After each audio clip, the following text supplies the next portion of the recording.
آسٹریلوی سیکیورٹی داروں کا بھارتی خفیہ ایجنسی را سے رابطہ منظم مداخلت کی نشاندہی کرتا ہے۔ عالمی جریدوں کے مطابق سڈنی حملہ اور ساجد اکرم نے بھارتی پاسپورٹ پر سفر کیا۔ فلپائن امیگریشن حکام کے مطابق دہشت گرد باپ بیٹا حملے سے قبل فلپائن گئے۔ 50 سالہ ساجد اکرم اور 24 سالہ نوید اکرم بھارتی نژاد آسٹریلوی شہریت بھی رکھتے ہیں۔ بی بی سی کے مطابق دونوں 1 نومبر کو سڈنی سے فلپائن پہنچے۔ آخری منزل ڈباؤ تھی۔ اسی پر بات کریں گے سینئر اینکر پرسن اور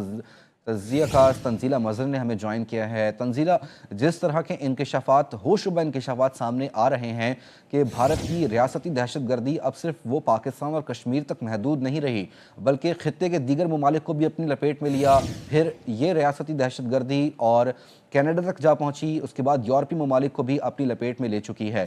کیا کہیں گی اس کے اوپر؟ کیا کرنا چاہیے اب اقوام عالم اور اقوام متحدہ کو؟ دیکھیں، اس کا تو بڑا سیدھا سا حل ہے کہ بھارت کو بڑا واضح انداز میں یہ پیغام دیا جائے کہ دہشت گردی کی یا ایسی کسی بھی ایکٹ کی اجازت نہیں دی جا سکتی جو پوری دنیا میں دہشت بھی پھیلائے اور انتہا پسندی کو جو ہے وہ اس طرح سے فروغ دے۔ لیکن مجھے نہیں لگتا کہ کسی بھی طرح سے کوئی ایسا کوئی ایکشن جو ہے وہ کہیں مجھے لیتے ہوئے نہیں دکھائی دیتی اقوام عالم، کیونکہ کل بھی ہم آپ سے جب بات کر رہے تھے تو میں یہی کہہ رہی تھی کہ کئی بار ایسا ہو چکا ہے کہ انڈیا ایکسپوز ہوا ہے، اور ایسا نہیں کہ ہم نے کوئی ایسا کوئی الزام لگایا۔ پوری دنیا میں جو بیسٹ انٹیلیجنس ایجنسیز ہیں، دنیا کی مختلف حکومتیں، چاہے وہ سکھ رہنماؤں کا قتل ہو، تو ہر چیز میں وہ انڈیا کا نام لیتے رہے ہیں اور انڈیا کی ملوث ہونے کے شواہد ہم ان کو ملتے رہے ہیں۔ لیکن اس کے باوجود ابھی بھی کبھی آپ نے دیکھا ہو کہ کسی نے اس بات کی سیریس نوٹ لیا ہو۔ یہ ایک تبدیلی تو ضرور آئی ہے کہ پاکستان کا جو موقف ہے اس پہ زیادہ سنا جا رہا ہے۔ بھارت سے کوئی پوچھ گچھ ہوگی، بھارت سے کوئی جواب دہی ہوگی، بھارت کی کوئی اکاؤنٹیبلٹی ہوگی، اس سے مجھے ابھی تک امکانات نظر نہیں آتے۔ اس طرح کے واقعات ہوتے ہیں، اس وقت ظاہر ہے ایک واقعے کے بعد کا جو ریاکشن ہوتا ہے اس میں تو کافی اگریسو جذبات نظر آ جاتے ہیں لوگوں کے، لیکن اس کے بعد یہ چیزیں بیٹھ جاتی ہیں۔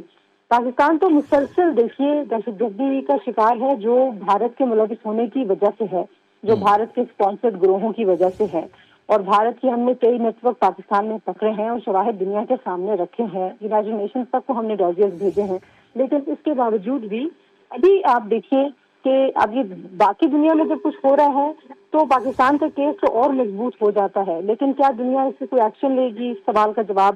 بدقسمتی سے مجھے نفی میں نظر آتا ہے، کیونکہ دنیا کے اپنے ویسے انٹرسٹ ہیں۔ الٹیمیٹلی یہ بھارت کو خود ہی سوچنا ہے کہ وہ کتنے برے طریقے سے بار بار ایکسپوز ہو رہا ہے، اور ظاہر ہے ایک اپنے ہاں کی اکاؤنٹیبلٹی کا بھی سوال ہے۔ بھارت کے عوام بھی دیکھ رہے ہیں کہ بھارت کا نام کیسے خراب ہو رہا ہے، بھارت کا امیج کتنا خراب ہوا اس نئی کی جنگ کے بعد سے۔ آپ دیکھیں کہ وہ مسلسل ناکامیوں کا شکار ایک ریاست کے طور پہ نظر آتا ہے، اسی طریقے سے وہ عالمی تنہائی کا شکار ایک ملک نظر آتا ہے۔ تو جو اندرونی دباؤ ہے اگر وہ پیدا ہوتا ہے تو اس کے بعد شاید بھارتی سرکار یہ سوچے کہ ان کو دہشت گردی اور دہشت گرد گروہوں سے اور یہ جو اسپانسرڈ پراکسی وارز وہ پاکستان اور خطے کے دیگر ملکوں کے خلاف لڑنے کی حکمت عملی بنا کے بیٹھے ہیں، اس کو ان کو تبدیل کرنا ہوگا۔ اس کے علاوہ مجھے نہیں لگتا کہ دنیا ان کو کنڈیم کر سکتی ہے۔ کنڈیم تو بہت عرصے سے کشمیر کے ایشو کے اوپر بھی، باقی ایشوز کے اوپر بھی ان کو لوگ کرتے رہے ہیں، لیکن ان پہ اثر نہیں تنزیلہ، ہوتا۔ کیا وجوہات ہیں؟ کنڈیم تو کر دیا جاتا ہے، سینکشنز کی طرف نہیں جاتے۔ سینکشنز لگانے کا وقت ہے یہ تو بھارت کے اوپر۔ دیکھیں، سینکشنز لگانے والا جو مرحلہ ہے مجھے نہیں لگتا کہ وہ بہت جلدی آئے گا، کیونکہ بھارت جو ہے وہ اس خطے میں مغربی دنیا کے بہت سارے انٹرسٹ کو سرو کرتا ہے، کیونکہ آپ کو معلوم ہی ہے کہ دنیا میں ایک تعصب تو ہے، اور ایک مشرق اور مغرب کا جو فرق ہے، اس تعصب کے علاوہ جو اس خطے میں عرب ممالک ہے، اسلام کا ایک ایشو ہے، تو اس میں جو یہاں پہ جو ان کے مفادات ہیں بھارت ان سے تحفظ کرتا ہے۔ بھارت جو ہے وہ جو گریٹر اسرائیل کا ایک ایشو ہے اس میں بھی آپ دیکھیں کہ کہیں نہ کہیں اس کے اس پورے پلان کا حصہ نظر آتا ہے۔ تو پھر ایک بہت بڑی اکانومی ہے، کچھ ریالٹیز ہیں جن کو ڈینائی نہیں کیا جا سکتا، ایک بہت بڑی کنزیومر مارکیٹ ہے۔ تو اتنے بڑے ملک کو، ایک ایسے ملک کو جس کے ساتھ اربوں ڈالر کے آپ کے دفاعی معاہدے چل رہے ہیں، آپ دفاعی ساز و سامان بیچتے ہیں، امریکہ سے لے کے فرانس تک آپ ملکوں کے نام لے لیجئے، ہر ملک کے ساتھ ان کے بہت گہرے دفاعی روابط ہیں، تو ایسے ملک کے اوپر سینکشنز نہیں لگانے کا مرحلہ آئے گا جب تک کہ کوئی بہت بڑا ایونٹ نہ ہو جائے، جب تک کہ کوئی بہت بڑا نقصان نہ ہو جائے، تب تک مجھے نہیں لگتا۔ کیونکہ اگر سینکشنز لگنی ہوتی ہیں تو کیونکہ سینکشنز تو موسٹلی لگتی ہیں کہ آپ عالمی دنیا کے لیے خطرہ ہیں، عالم کے لیے خطرہ ہیں، یا پھر آپ بنیادی انسانی حقوق جو ہیں ان کے بہت خلاف ہیں؟ تو جو کشمیر میں ہوا اس سے زیادہ بنیادی انسانی حقوق کی خلاف ورزیاں کہاں ہوں گی؟ ماضی میں تو چلے تنزیلہ، باتیں بنیادی سامنے نہیں انسانی آتی تھیں، حقوق کی خلاف آج تو ورزیاں سب کچھ کشمیر میں سامنے بھی آ ہو رہی چکا ہے۔ ہیں، مختلف بھارت کی ریاستوں کے اندر بھی انسانی حقوق کی خلاف ورزیاں ہو رہی ہیں، اور جو اقوام عالم کو جس خطرے کی آپ بات کر رہی ہیں، تو یہ دہشت گردی سے بڑا خطرہ اور کیا ہو سکتا ہے اب؟ بالکل، اس پہ تو اقوام عالم کا اتفاق ہے، اس پہ تو کوئی دوسری رائے نہیں ہے کہ دہشت گردی سب سے بڑا تھریٹ ہے، اور صرف کسی ایک ملک کے لیے نہیں، پوری ہیومینٹی کے لیے ایک تھریٹ ہے۔ لیکن مسئلہ پھر وہی ہے کہ کہیں نہ کہیں بھارت کے لیے نرم گوشہ ہے، بھارت کی جو ان کے ساتھ جو معاشی تعلقات ہیں اس حوالے سے بھی بھارت سے ویسٹڈ انٹرسٹ ہے بہت سارے ملکوں کے، جیسے میں نے کہا کہ یہ جو اتنے ملک جو اسلحہ بنا رہے ہیں انہوں نے وہ کہیں بیچنا بھی تو ہے۔ تو بھارت ایک بہت بڑی دفاعی ساز و سامان کی مارکیٹ ہے۔ بھارت کوئی دفاعی طور پر بہت انڈیجنس ڈیزائن کے اوپر تو کام نہیں کر رہا، دو دے آر کلیننگ کہ اب ہم ٹرائی کریں گے، but they can not do, ہم دیکھ چکے ہیں کہ وہ کتنے کمزور ہیں۔ تو ایک اتنی بڑی مارکیٹ کو لوگ جو ہیں وہ نہیں کاٹ کے پھینکنا چاہیں گے، کیونکہ یہ انفیکٹ ان کے اپنے مفادات کے خلاف ہوگا۔ تنزیلہ، یہ بھی بتائیے گا کہ امریکہ کی جانب سے کوئی بڑا اقدام کیوں نہیں کیا جاتا؟ کیا اس کے بھی ایسے ہی مفادات ہیں جیسے یورپی ممالک کے مفادات جو ہے بھارت کے ساتھ جڑے ہیں، اور ایک نرم گوشہ رکھا جاتا ہے؟ امریکہ کے ساتھ تو ان کا بہت گہرا ایک دفاعی اور اسٹریٹجک تعلق رہا ہے بھارت کا۔ بھارت تو اس خطے میں ان کا بلو آئیڈ ایک ملک کے طور پہ ہمیشہ دیکھا جاتا رہا ہے، اور یہ صرف مطلب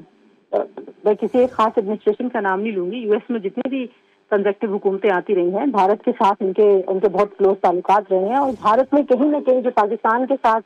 امریکہ کے تعلقات میں تناؤ آیا، جب بھی سرد مہری آئی تو اس کے پیچھے جو محرکات تھے اس میں بھارت کا کردار ہمیشہ رہا ہے۔ تو بھارت جو ہے وہ آج اگر ہم دیکھ رہے ہیں کہ کچھ تھوڑا سا تناؤ ہے امریکہ اور بھارت کے تعلقات میں، وہ اس وجہ سے نہیں ہے کہ بنیادی انسانی حقوق کی خلاف ورزیاں ہو رہی ہیں، یا مائنارٹیز جو ہیں وہ سیف نہیں ہیں بھارت کے اندر، یا بھارت جو ہے وہ دہشت گرد گروہوں کو فنڈ کر رہا ہے، اس وجہ سے نہیں ہے وہ تناؤ تو جو امریکہ کے اپنے معاشی مفادات ہیں اس وجہ سے ہے، جو صدر ٹرمپ کی سوچ ہے اس وجہ سے ہے۔ تو مجھے نہیں لگتا کہ بھارت کو امریکہ سمیت دنیا کے بڑے ممالک اس نظر سے دیکھتے ہیں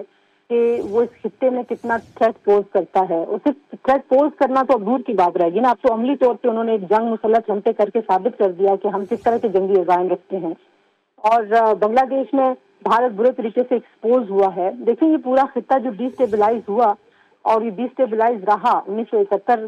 کے، اب سارے کے سارے جو کردار ہیں وہ کھل کے سامنے آ چکے ہیں کہ کس طریقے سے مکتی بانی اور باقی چیزیں کر کے بنگلہ دیش کی تخلیق کروائی گئی، اور پھر اس تخلیق کے بعد بھی وہاں سے چیزوں کو اپنے قابو میں رکھا گیا اور وہاں سے کٹپتلی حکومتیں بنوائی جاتی رہی۔ تو یہ جو، اور اسی طریقے سے سری لنکا کے اندر آپ دیکھ لیجیے، تامل ناڈو جو اتنی بڑی موومنٹ چلی، تو ہر چیز جو اس خطے میں انریسٹ کا باعث بنی ہے اس کے پیچھے آپ کو بھارت کا ہاتھ نظر آتا ہے۔ تو آپ کا کیا خیال ہے کہ جو